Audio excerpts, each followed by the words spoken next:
একজন যুবকের বেশে সাদা ধবধবে জুব্বা পরে সুগন্ধি মেখে মুমূর্ষু ব্যক্তির শিয়রে বসে বলে, ইয়া আইয়াতুহান নাফসুল মুতমাইন্না, হে প্রশান্ত আত্মা, উখরুজি ইলা মাগফিরাতুল্লাহি ওয়া রিদওয়ানি, আল্লাহর ক্ষমা আর দয়ার দিকে বের হয়ে আসো। বলা মাত্রই মুমিনের আত্মাটা স্মুথলি বের হয়ে আসে। কাফান মিন আকফানিল জান্নাহ, হানুত মিন হানুতিল জান্নাহ, জান্নাত থেকে আনা সুগন্ধি কাফনের মধ্যে পেঁচিয়ে তিনি রূহটাকে নিয়ে ইল্লিনে চলে যায়। সরাসরি দেখে মালাকুল মাউতকে।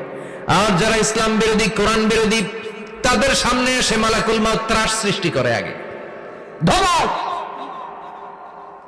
হাইওয়েতে মাঝে মাঝে ডাকাতি হয় না?